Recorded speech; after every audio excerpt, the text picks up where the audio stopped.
The truth is that so much which is called conspiracy theory is actually conspiracy fact. Not all of it, but enough to show that the people that run the world are not the ones the news media tell us do. The New World Order is a belief, I guess you'd say. The conspiracy theory of the New World Order is a belief that, on the part of usually right-wing groups, I think, that there is sort of a secret organization of maybe the United Nations or something like that, that plans to impose kind of a one-world government on the entire planet. The New World Order wants to create a world currency, a world government, a world army, a world religion. And it's not of Christ, of Buddha, it's not of the Muslim faith, it is a satanic order. I think the most important first thing to say is that a policy for a new world order does exist. That's often poo-pooed and made fun of in the mainstream press, and yet the reality is it's there. Our institutions of freedom have lain dormant. The United Nations can offer them new life. These institutions play a crucial role in our quest for a new world order. Their agenda is control. Control of our currency, control of our families, of our freedoms, of our religions. They want it all. There's nothing that you have, or ever had, or ever hope to have that they're not planning to taking away. They want it all. There are many aspects to it, but the key agenda, and I would emphasize, we talk about conspiracies.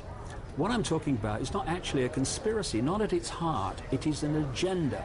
It is an agenda for the centralized control of planet Earth and all its people.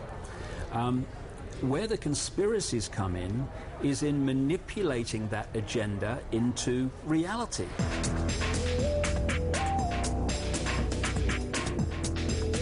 At the heart of the New World Order conspiracy is the belief that ordinary life is somehow controlled by a mysterious secret society, intent on pursuing its own gains at the expense of the rest of us. If this is true, who are these people, and do they really have the power to control our lives?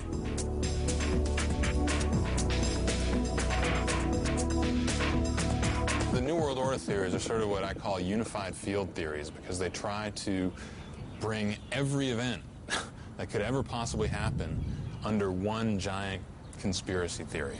And usually behind the conspiracy, according to the theory, is some secret group, some secret society. And depending on who you talk to, it's usually a version of what's called the Illuminati. Now, the Illuminati were a real organization that did exist in the 18th century in Europe. They were sort of kind of like the Masons. They kind of grew out of the Freemasonry movement, sort of even more secret than Freemasons.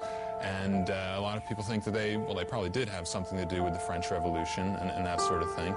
The conspiracy theory would have you believe that the Illuminati have continued to exist to this very day, and maybe even existed prior to the 18th century, in fact, going back thousands of years. After I'd identified the structure through which the world was controlled today and the organizations, many of them anyway, through which it was done, became very clear to me, and didn't take a genius, that this structure could not be put together in 5 minutes or 5 years or 50 years. It had to go back a very long time.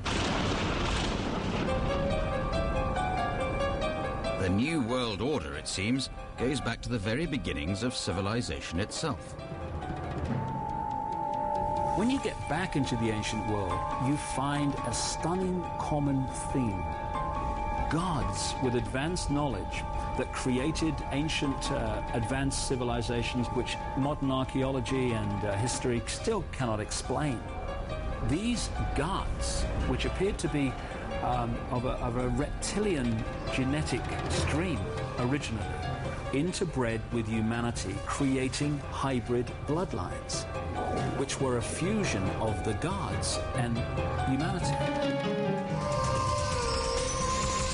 Uit het think some of these facts or factoids that exist only in conspiracy theory probably have no basis in fact at all. But I like the theory about the world being descended from extraterrestrials who came here about 4,000 years ago, interbred with some human beings, and have been ruling the rest of us ever since. I like that theory because it has a science fiction eeriness and charm to it. Now, ancient Babylon appears to have been the center for this network and these bloodlines in the ancient world. When it moved across to Rome, that's when we had the Roman Empire. When it eventually moved across to London, the Great British Empire expanded these bloodlines to the Americas, to Africa, to Australia, through Asia to China. And then when you start to do the genealogy to complete the circle of the people in positions of power today, like the presidents of the United States, for instance, and this is mainstream genealogy, not conspiracy research genealogy, you see the same bloodline coming up over and over and over again, and you realize the obsession the Illuminati have with bloodline, then pieces seem to fit. This Illuminati, which is sort of, a group of people who are smarter and better and faster and quicker than the rest of us, are pulling the strings. Now, if they've really been around for 2, 3, 4, 5,000 years, you kind of wonder why they haven't managed to, take over the world yet. It's been a long time. When you put all this information together, the way the same bloodlines turn up in the positions of power, not just now, but way back in history. I've identified with different sources of genealogical research a bloodline that starts in ancient Sumer in Egypt and comes up to George W. Bush and the Bush family and many other people in the world today, Al Gore as well. And the people in it are some of the great names and changers of the world throughout human history of the last 5,000 years. It's unbelievable. Conspirologists see Illuminati symbols everywhere. It seems the Illuminati have been using the same symbols for thousands of years, and yet many of us are totally unaware of their existence.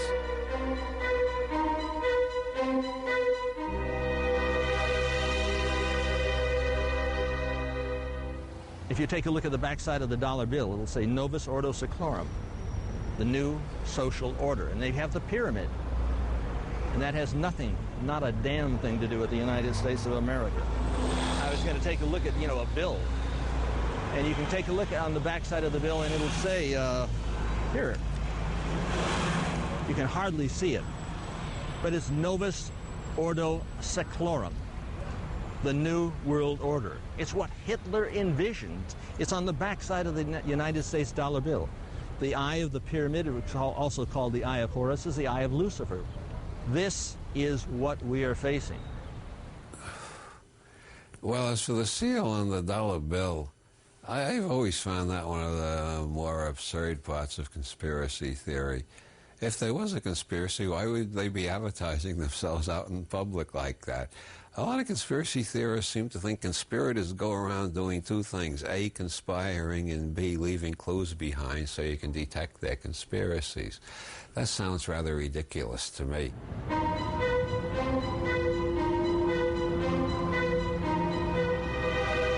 Just to give you an idea of how black is white and topsy is turvy in relation to our perception of what's going on compared with what is.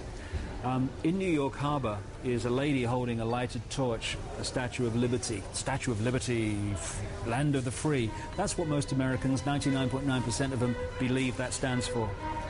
In fact, that was given to New York Harbor by French Freemasons who knew that it was an Illuminati symbolism of, we control the show, we're telling you, but because you don't know the secret language and we've given you another version of it, freedom, you don't know what's going on.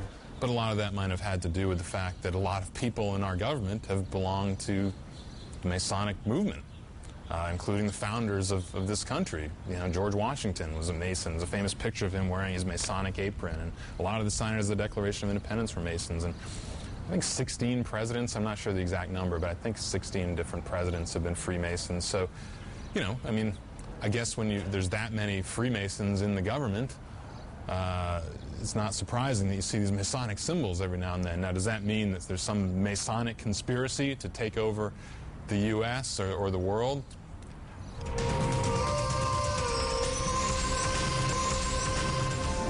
According to conspiracy theorists, this hybrid bloodline is active today within the major political and corporate institutions of the world.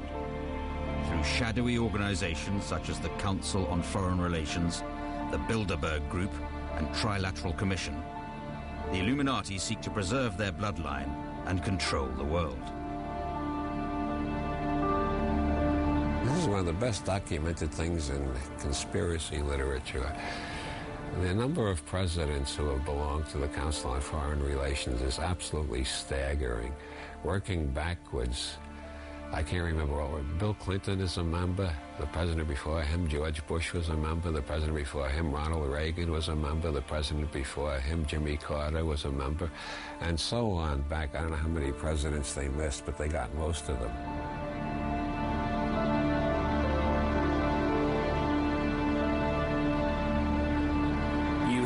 Richard Holbrooke, Bill Clinton's peace envoy, Bilderberg Group, Trilateral Commission, Council on Foreign Relations. He answered to the Secretary of State at the time in America, Warren Christopher, Council on Foreign Relations, Trilateral Commission.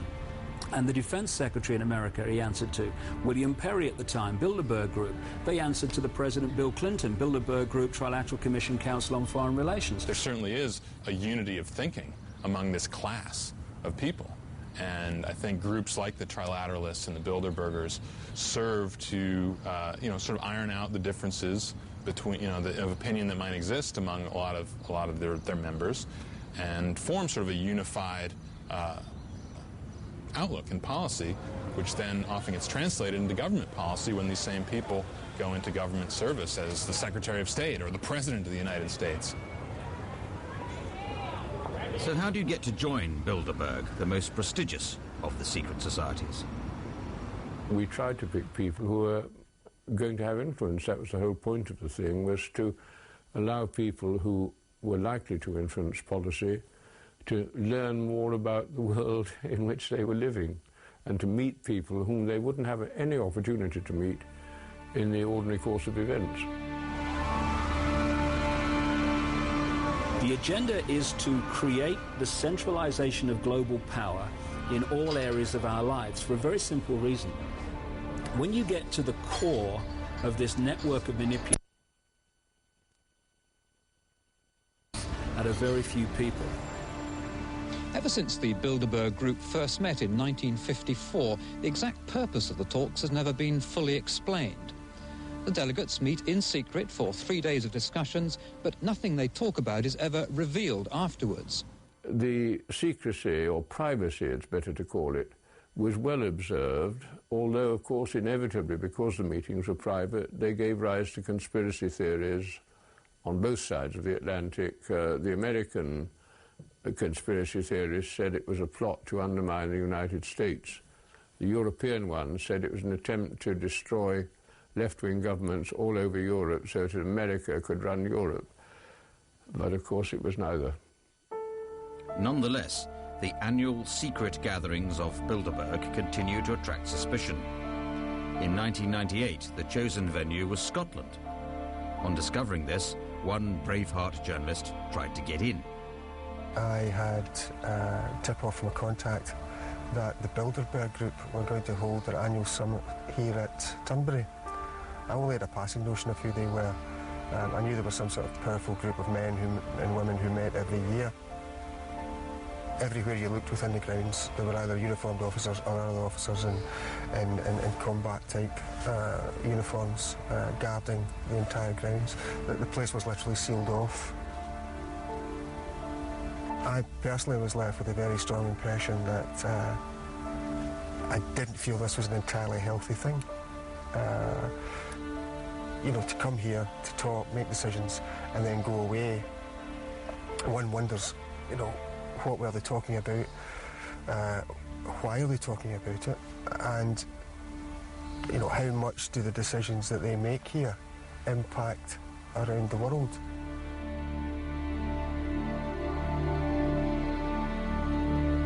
Why the Trilateral Commission, the Council on Foreign Relations, the Bilderbergers, and similar groups, why are they so secretive? I have pondered and pondered and pondered on that question, trying to think of alternatives to the conspiracy theorist usual explanation. They're plotting nothing but unmitigated evil against the rest of us. And I think part of the answer is they are plotting unmitigated evil against the rest of us, and part of the answer is they're plotting things they don't want anybody else to know about for the same reason that all of us have things we'd rather keep private. Some of the fear, as I say, is basically jealousy. I've never noticed actually any fear with ordinary people at all. But of course it's in the interests of journalists to sell newspapers, and if they can invent conspiracies, it helps to sell a paper, so of course they do that.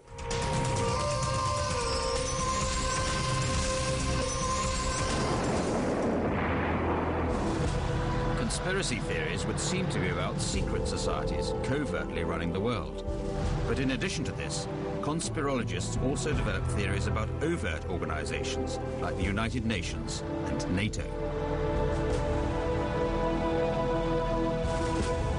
It's a very common belief on the part of right-wing organizations, especially in this country, that the United Nations is some kind of military political organization whose purpose is to take over and to basically stage a military invasion of the U.S. and just use that as a springboard to establish this one world government, and that NATO is the force by which they're going to do this.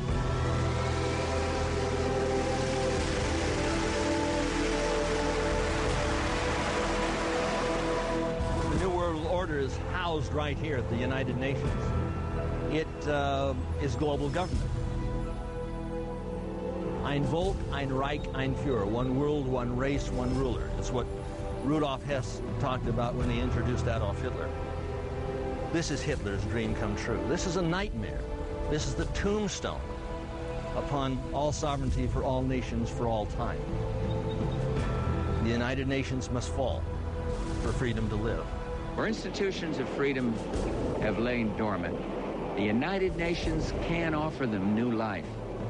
These institutions play a crucial role in our quest for a new world order. An order in which no nation must surrender one iota of its own sovereignty, an order characterized by the rule of law rather than the resort to force. World War I, World War II were both created to bring about the United Nations. They're in the war business. Wars, like bridges, are engineered. This New World Order is in the war business. And to create the war, they can then say that they want peace. They couldn't, this would never have been built without the aid of World War I, without the aid of World War II.